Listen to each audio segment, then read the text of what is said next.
Bonsoir les amis, comme vous le savez, ce samedi j'ai fait un live de plusieurs heures avec François Radical 3.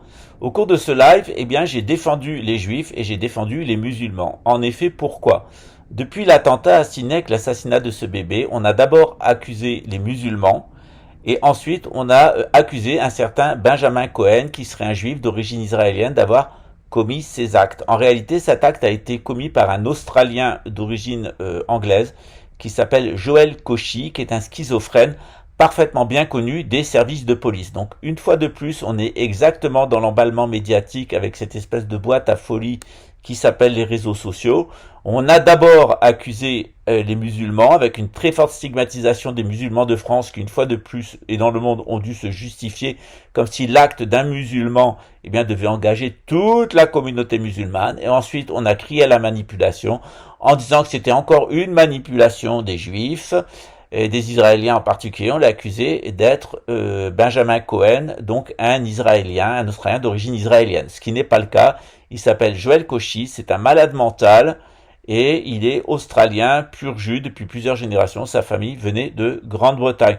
Donc une fois de plus, avant de faire écho de votre judéophobie ou de votre islamophobie, vérifiez vos sources, prenez du temps et arrêtez de stigmatiser les religions. Les études l'ont montré, je vous ai déjà donné les références.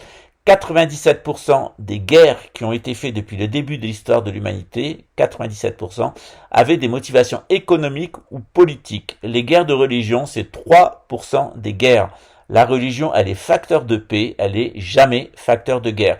Ce qui vient de se passer en Israël au mois d'octobre, c'est une extraordinaire manipulation politique à des fins politiques et économiques. Il n'y a absolument rien de religieux chez Netanyahou, il n'y a absolument rien de religieux chez l'élite corrompue palestinienne du Hamas.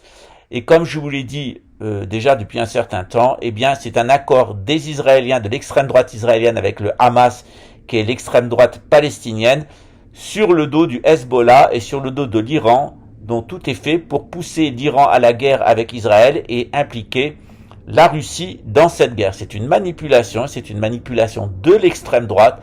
Alors, ne vous laissez pas manipuler, ni contre les Israéliens, ni contre les Palestiniens, ni contre les Juifs, ni contre les musulmans, et encore moins contre les chrétiens. Quant à nous, bouddhistes, on regarde ça du haut de notre sagesse. À très bientôt.